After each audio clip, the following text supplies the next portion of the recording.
I have people saying I'm not fit to be CEO, and I have Candace Owens claiming I murdered my husband. And the list goes on and on and on. And I get on camera and I show everybody how batshit crazy I am.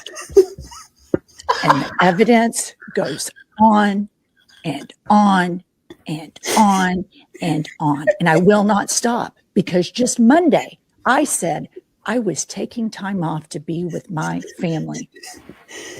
And now it's Thursday and I am hosting a podcast clip, because in Turning Point, you can both take time off from work and work at the exact same time. And this hypocrisy can go on and on and on and on.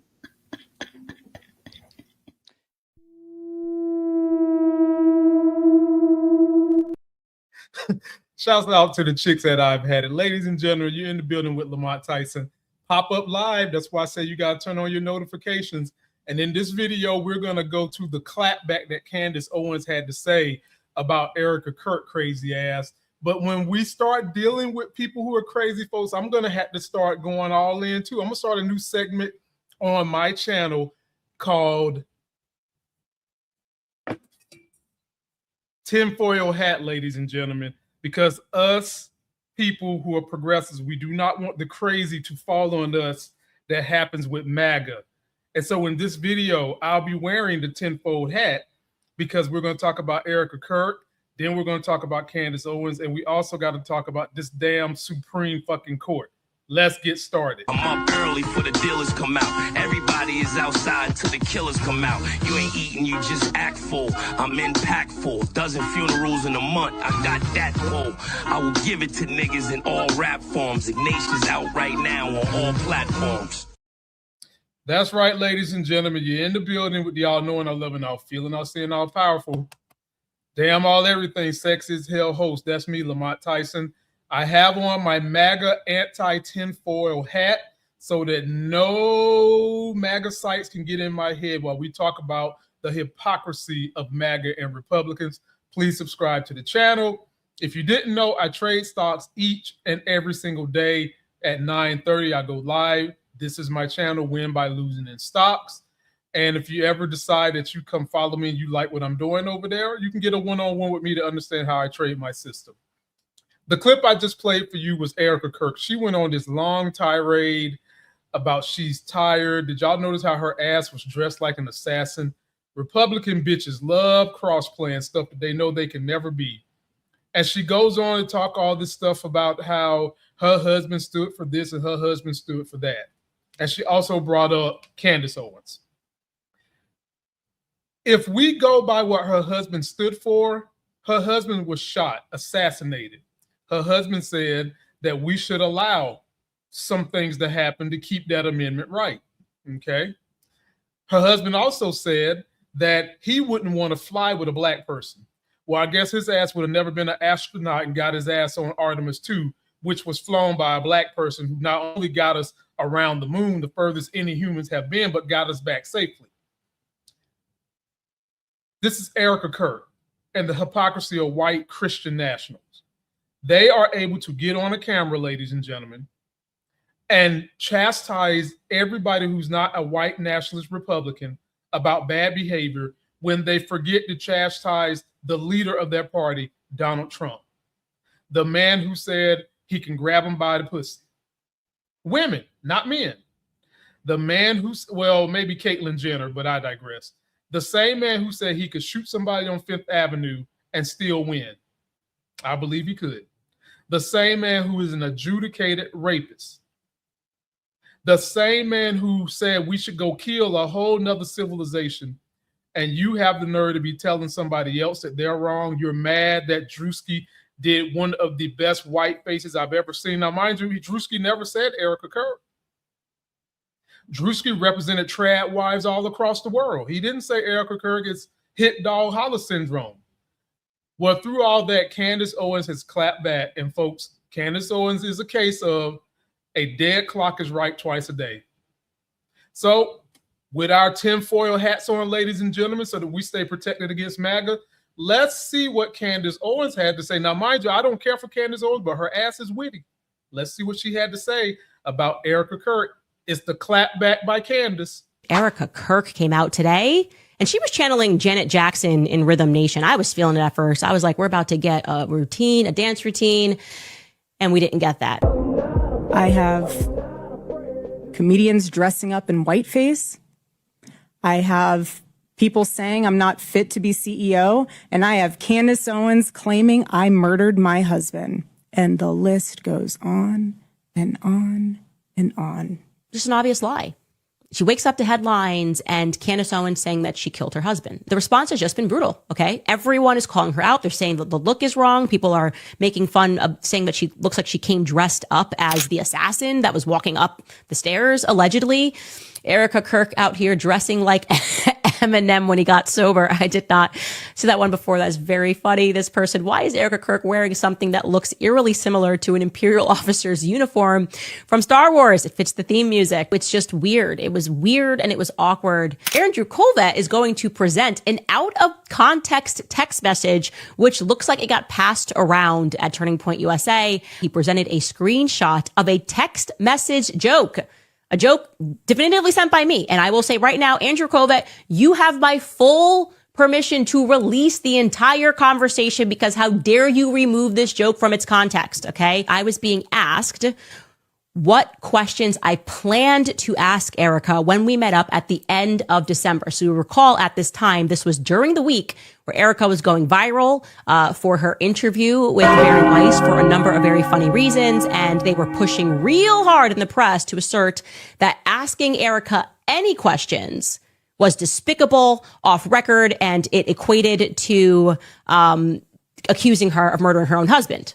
Okay, so I sent this as a joke, an obvious joke, which they know is a joke because when I met up with Erica, I never asked this question and I was being funny. And I still think it's funny, actually. I said this, I'm asking everything. First question, why did you murder your husband? Cry emoji. And again, the context of this was us making fun of Barry Weiss and Ben Shapiro and the syndicate of people that had come out and said that asking any questions about Erica Curt at all was akin to just saying exactly that you murdered your own husband. This was never released to the public. It's a private conversation. So to pretend that that is what Erica was responding to today, how disingenuous can you be, Andrew? Again, I will assert publicly, you have my full permission. Well, again, this is all about hypocrisy for me, ladies and gentlemen. So number one, did y'all see the way they came after Jimmy Kimmel for telling a joke? If someone... And Candace Owens is clearly telling you she's joking. Now, she's joking about something that we see Republicans would get on their soapbox, get on their religious pulpits and have just a damn meltdown about. But she said she was joking about the killing the husband thing. And I believe her. She pulled up receipts. Now, I will give Candace Owens credit for that. When she's not going crazy about France's wife and shit like that, she keeps receipts. I'll give her credit for that. But if Democrats would have done the same thing, they would be akin to we're putting up death coats. We're trying to kill people. We're trying to do that type of thing. And I knew that this was some dramatic bull jive with Erica Curt. When she came out, she's supposed to be taking a leave of absence, but her ass is working. It goes against everything that she tells these young men and young women to do when they go on campuses, telling the young women to find them a hot husband and a rich husband and not work, take care of the babies and shit. No women's empowerment there other than empower women to lay on their ass, spit out babies, and cook and clean. We'll have to do that regardless, so you might as well be able to take care of yourself while doing all that shit so that you're not the prisoner of a man or a woman or whoever you date. But it bothers me that for years, Black people have tried to point out the hypocrisy amongst white folks, and y'all basically would tell us we're crazy. Y'all gaslighted us. If you go listen to that full video Erica did and the BS she's spewing and how she laces it in the name of Jesus, that is all the stuff white people have been doing for years. It hasn't changed. It's just now more people have seen that it's bullshit. More people realize that it's not real, but you still have that select few people who live in the religious bubble and don't want to come out of it because they fear what life is really all about. They fear that things are made unfair because 90% of the things that are unfair are made unfair by human beings, and they don't like it. So post your comments and let me know what you think about crazy ass Erica and the saga going on between her and Candace Owens. Now, here's the thing that hurt my feelings the most yesterday. The Supreme Court and all their dumb wisdom have decided to roll back voting rights to a small degree. Take a listen to this. This morning, the Supreme Court destroyed the last remaining pillar of the Voting Rights Act, the landmark civil rights legislation passed in 1965 to put an end to the Jim Crow era and numerous practices used in the South to racially discriminate against non-white voters. Of course, the act didn't really put an end to anything, just greatly hampered it for a while, and the then Democrats and now Republicans have been working ever since to reverse its effects so they can go back to legally disenfranchising people of color and worse. Today, 6 out of the 9 Supreme Court justices, including Clarence Thomas, an African-American himself, ruled to undo decades of civil rights work and give the South their wish.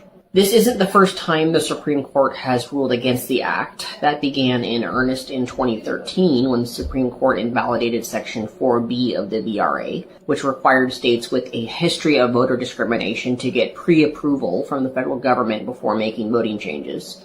Or perhaps it began indirectly in 2010 when the court ruled in favor of Citizens United to allow corporate money into politics. But until today, the most important part of the VRA has held. Section 2, which prohibits any voting practices that would result in the discrimination of any protected class, with result in being the key words here. Section 2 therefore allows the challenge of any number of dubious voting practices, the most relevant of which today is racially gerrymandered voting maps, because it didn't previously matter what the intent of the practice was, only the result. Okay, I can't listen no more to this guy because the subject matter frustrates me and he has no energy in the conversation. So basically, folks, let me just pull up here your Supreme Court, these fuckers right here. Now, one of these people, I would love to know if you can guess. I cannot. I hate them all except for 3, of course, the Democrats. But one of these Republicans I hate with a passion. This particular person replaced Thurgood Marshall. And if you are someone who understands politics and policies, let me know which one that I'm talking about. But the majority opinion, what they did, ladies and gentlemen, why it matters, they just basically made it harder to challenge unfair districts. They made it harder to do that. They weakened the Voting Act's right. A key part, which he said was Section 2, the court has made it more difficult to win those cases. All right. Less federal oversight, which is what the South has been wanting since they lost the Civil War. Because when you have federal oversight, the majority of the people tend to want things fair. But only a little sliver of this fucking country want to keep things upright for the white guys, and that's the South and the flyover country. So they got rid of that. More strict voting laws, meaning now voter ID, reducing early voting, polling places closures. Now, let me pull this down. I thought that all these freedom-loving people that I just got finished saying to y'all are fucking hypocrites. I thought that they go out and sing, I'm proud to be an American. You see their wives falling out and shit, crying like they're so enthralled in the damn song, and they love the way the country's set up. Why would you be doing anything to repeal voting? Shouldn't you be expanding it? Because that is the part that has made this country great, or at least one of the bloodlines that made the country great. But like I said, it's always been a ruse. They want to give you symbolic stuff while behind your back, they're doing crooked stuff. Now, let me put they punk asses back on the screen. How this could impact everyone. Less access to transportation, less ability to vote because of work constraints. And believe me, if you are with a Republican business, they're not going to let your ass go vote. And this completely messes up historical economic disparities. Big picture. The court isn't saying discrimination is okay, so make sure you know that. But this is what's changed. The legal standards to prove discrimination are higher, which is pathetic. States have more control over voting, which means that back when Trump asked for Georgia to come up with them votes, they could have just pulled votes out of their ass. Courts have less likely to intervene. Now, here's why we call this the Politics of Being Black channel and studio. How does this affect Black Americans? Historically, Black voters have been explicitly targeted by discrimination laws. Some of y'all may remember, or, you know, I guess in America nowadays, they don't put it in the history books, but they used to make Black people pass poll taxes. We used to have to come up there to vote, and we used to have to be able to read words like cat, dog, mouse, shit like that. Whereas you have 6, 7, 8 white guys walk right up there, and the only word they know how to read is one. And one is not a word. It was a number. Some other things that's going to affect us. Voting Rights Act was created largely to protect us.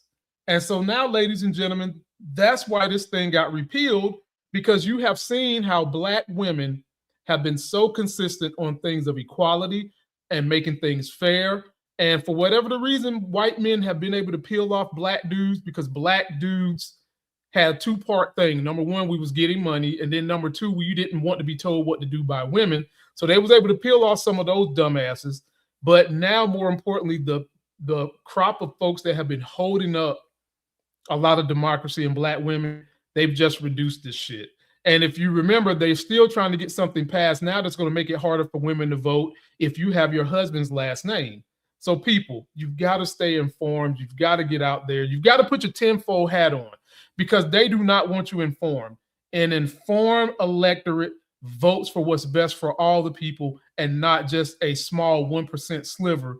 And right now, folks, we are dealing with that 1% sliver of billionaires fucking up everything for everybody else. And I'm tired of it. And we have to do something in these midterms. Democrats, I read this morning where California is thinking about going back because of this ruling and saying, fuck it, there's going to be no Republican House members in there. Do it. Dems, one of the reasons we're in this mess in the first place is because when y'all had power, you didn't wield it.